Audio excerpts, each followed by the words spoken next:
Sir ఫైనల్గా మీరు crime free India అని ఒక ఛానల్ పెట్టి ప్రజలకి టిప్స్ ఇవ్వడం స్టార్ట్ చేశారు. సైబర్ క్రైమ్ అనేది మీద ఎక్కువ ఫోకస్, మీ వింగ్ వేరే వింగ్ అయినా సైబర్ క్రైమ్ చేస్తున్నారు. ప్రజలకి ఇంత చేయడం వెనక మీకు గవర్నమెంట్ నుంచి పర్మిషన్ తీసుకున్నారు, అఫీషియల్గా చేస్తున్నారు. దీనికి ఎంత ఖర్చు అవుతుంది? ఖర్చు అంతా ఎవరు భరిస్తున్నారు? అంటే వాస్తవానికి ఏంటంటే దీనికోసం నేను ఏదో ప్రొఫెషనల్ కెమెరాస్ కాకుండా నా మొబైల్తోటే రికార్డ్ చేస్తున్నాను.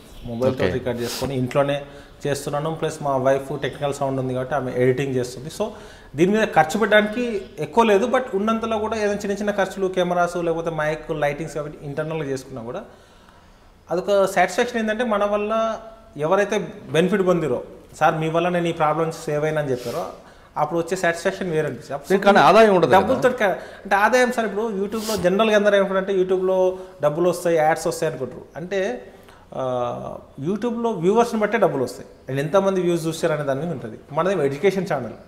ఎడ్యుకేషన్ ఛానల్ ఎవరికి ఎక్కదు. అదే నేను ఊ అంటావా అని సాంగ్ పాడాను అనుకోండి, ఇది వైరల్ అవుతుంది.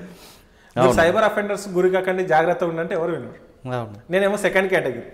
సో ఫస్ట్ కేటగిరీ కాబట్టి నాకు లక్షల్లో వ్యూస్ ఉండదు. నా హైయెస్ట్ వ్యూస్ 23,000 ఒక వీడియో. అంటే ఉమెన్ రిలేటెడ్ సబ్జెక్ట్ చెప్తే 23,000. అంటే ఎక్కువ రీచ్ లేదు కాబట్టి మనం డబ్బులు రావట్లేదు. దాని మీద పెద్ద అంటే ఎక్స్పెక్టేషన్ కూడా పెట్టుకోలేదు. అంటే డబ్బుల కోసం అయితే ఛానల్ స్టార్ట్ చేయలేదు. ఒకవేళ వస్తే దీనికి సంబంధించిన ఖర్చులు దానికే సరిపోతాయనే ఒక ఆలోచన ఉంది తప్ప దీని మీద డబ్బుల కోసం అనే కాన్సెప్ట్, ఆదాయం కోసం కాదు. ప్రజలకి సబ్జెక్ట్ ప్రభుత్వం వైపు అంటే డిపార్ట్మెంట్ నుంచి సపోర్ట్, డిపార్ట్మెంట్ నుంచి మా వాళ్ళు అఫీషియల్గా ఏంటంటే నాకు పర్మిషన్ ఇచ్చారు. నువ్వు ఎప్పుడైనా వీడియోస్ తీసుకోవచ్చు అంటే, నాకు ఈరోజు వీడియో తీసేది సార్ అంటే పర్మిషన్ ఇస్తున్నారు. లేకపోతే కాలేజెస్లో సెమినార్స్ చెప్తున్నాం. మెథడిస్ట్ కాలేజ్ అని, ఇంజనీరింగ్ కాలేజ్లో, ప్లస్ స్కూల్స్లో, కొన్ని గవర్నమెంట్ ఏజెన్సీస్కి, కొన్ని ప్రైవేట్ కంపెనీస్ కూడా వాళ్ళ ఎంప్లాయీస్కి సెమినార్స్ ఇవ్వండి సార్, మా వాళ్ళకి సైబర్ క్రైమ్స్ అవేర్నెస్ ఇవ్వండి అని చెప్తారు. వాళ్ళకి చెప్తున్నాం. ఒక సాటిస్ఫాక్షన్ ఉంది. వీటన్నిటికీ పర్మిషన్ ఇచ్చారు. అఫీషియల్గా పోలీస్ డ్యూటీ నుంచి బయటకు వెళ్ళడానికి పర్మిషన్ ఇచ్చారంటే అదొక పెద్ద సపోర్ట్. అంటే మా డిపార్ట్మెంట్ సివి ఆనంద్ సార్ వచ్చిన తర్వాత నీకు ఏది కరెక్ట్ అనిపిస్తే చెయ్యు, but with in the limits చేయని చెప్పడం. ఈ డ్రగ్స్ మీద జరిగినప్పుడు డ్రగ్స్ గురించి ఒక నెంబర్ ఇచ్చారు, హెల్ప్ లైన్ నెంబర్. అది పబ్లిక్లోకి పంపడానికి కోసం వీడియోస్ చేయడం. అట్లా చేస్తూ మనం సపోర్ట్ ఇస్తున్నారు. ఇన్ ద సెన్స్ మనకు పని చేయడానికి అవకాశం ఇస్తున్నారు, టైం ఇస్తున్నారు, ప్రివిలేజెస్ ఇస్తున్నారు. అవి ఇస్తున్నారు కాబట్టి అదే నాకు పెద్ద సపోర్ట్ అని అనుకుంటాను. ఇప్పుడు సాధారణంగా ఒక క్రైమ్ జరిగింది, ఒక సైబర్ క్రైమ్, పోలీస్ స్టేషన్ రాకుండా ఇప్పుడు ఒక కాల్ సెంటర్ నెంబర్ వచ్చింది. ఏ విధంగా అప్రోచ్ అవ్వాలి? ఎస్ సార్, ఇది చాలా ఇంపార్టెంట్ సార్. సైబర్ క్రైమ్స్లో నేరం జరిగిన తర్వాత ఎంత తొందరగా కంప్లైంట్ చేస్తావు అనే దాన్ని బేస్ చేసుకొని నీకు వచ్చే నీ డబ్బులు రిటర్న్ కావడానికి అంత ఎక్కువ స్కోప్ ఉంటుంది. సో ఇంతకుముందు మన హైదరాబాద్ సిటీలో ఓన్లీ ఒకటే సైబర్ క్రైమ్స్ పోలీస్ స్టేషన్ ఉండేది. ఎవరికి ప్రాబ్లం వచ్చినా హైదరాబాద్లో సీసీఎస్ ఉన్న సైబర్ క్రైమ్స్ వచ్చే కంప్లైంట్ చేయాలి. దీని తర్వాత తెలంగాణ గవర్నమెంట్ ఏం చేసిందంటే, ఇట్లా కాదు, ప్రతి పోలీస్ స్టేషన్లో కూడా కేసెస్ రిజిస్టర్ చేయాలి. సైబర్ క్రైమ్ సంబంధించి ఎక్కడ కంప్లైంట్ వచ్చినా ప్రతి పోలీస్ స్టేషన్ లెవెల్లో కూడా కంప్లైంట్ చేయండి. ఏదైనా మేజర్ కేసు ఉంది, 1 lakh and above కేసెస్ ఉంది, లేకపోతే సెన్సేషనల్ కేసు ఉన్నప్పుడు మాత్రమే సీసీఎస్ ట్రాన్స్ఫర్ చేయండి అని చెప్పేసి సీసీఎస్ మీద బర్డెన్ తగ్గించి ప్రతి పోలీస్ స్టేషన్లో ఒక సైబర్ కాపుని పెట్టారు.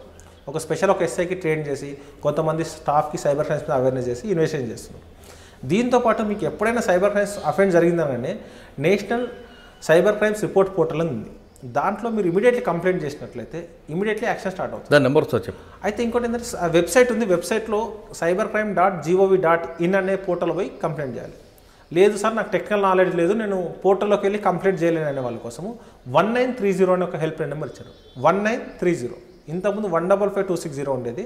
దాని ప్లేస్లో 1930 అనే నెంబర్ ఇచ్చారు.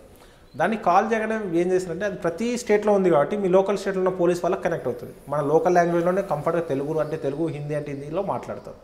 అప్పుడు వాళ్ళు క్వశ్చనర్ పంపిస్తారు వాట్సాప్లో.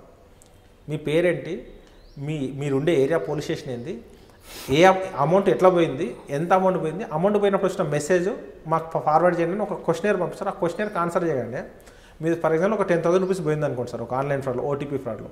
మీకు మెసేజ్ రాగానే వాళ్ళు ఏం చేస్తారంటే, దీనికి మొత్తం ఇండియా వైడ్ ఒక నోడల్ ఏజెన్సీ పెట్టారు, నేషనల్ సైబర్ క్రైమ్ రిపోర్ట్.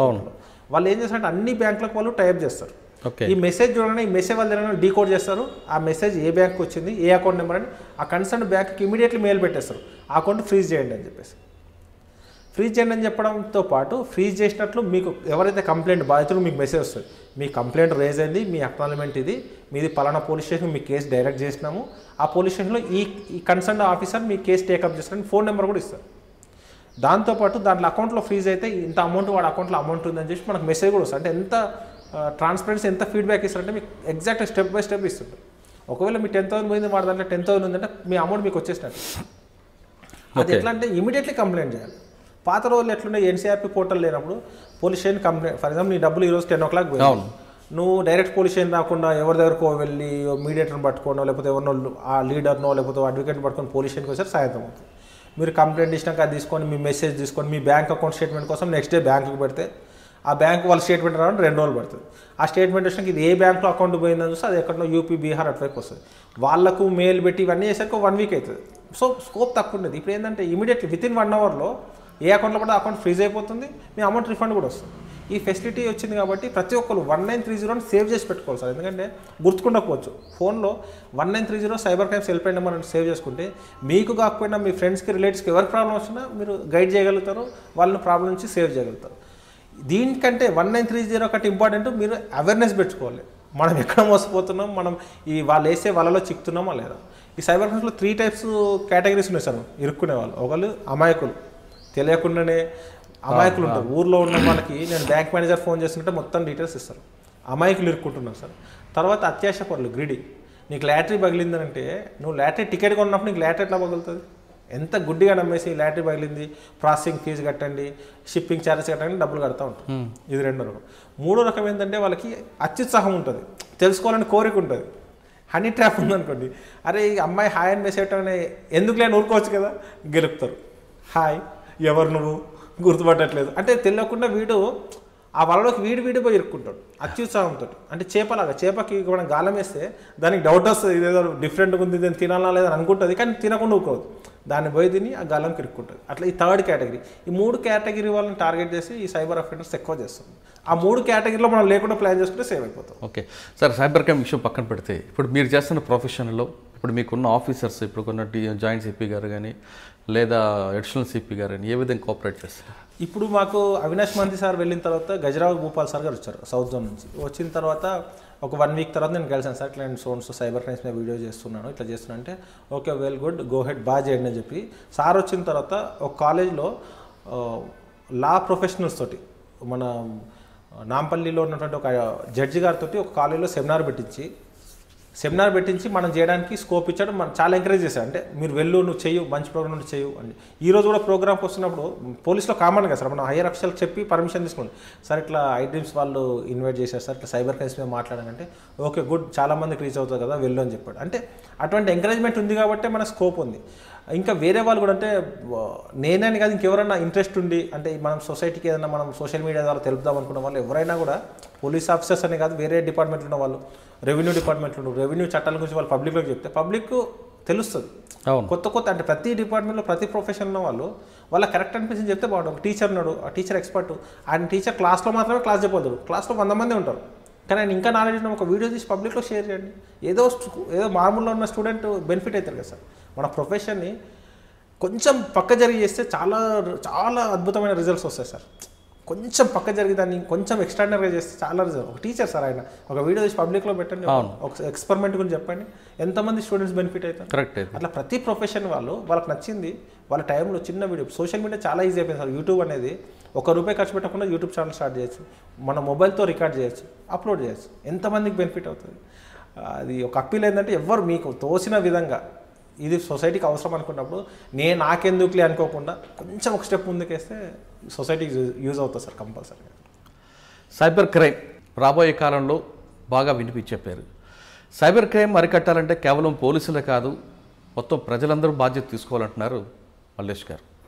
కేవలం పోలీసుల మీదే కాకుండా ప్రతి ప్రొఫెషన్లో ఉన్న వ్యక్తి సైబర్ క్రైమ్ గురించి చిన్న వీడియో చేసి అప్లోడ్ చేస్తే అది చూసిన చాలామంది జాగ్రత్త పడతారని చెప్తున్నారు. ముఖ్యంగా ఇందులో పడేవాళ్ళు అమాయకత్వం లేదా అత్యాశ లేదా అత్యుత్సాహం, ఈ 3 వర్గాల వారు ఖచ్చితంగా దానికి దూరంగా ఉంటే సైబర్ క్రైమ్ బారిన పడకుండా ఉండాలంటున్నారు మల్లేష్ గారు. ఇది ఈ వారం మల్లేష్ గారితో ఎక్స్క్లూజివ్ ఇంటర్వ్యూ. వచ్చే వారం మరొక గెస్ట్తో మళ్ళీ కలుద్దాం. అంతవరకు నమస్కారం.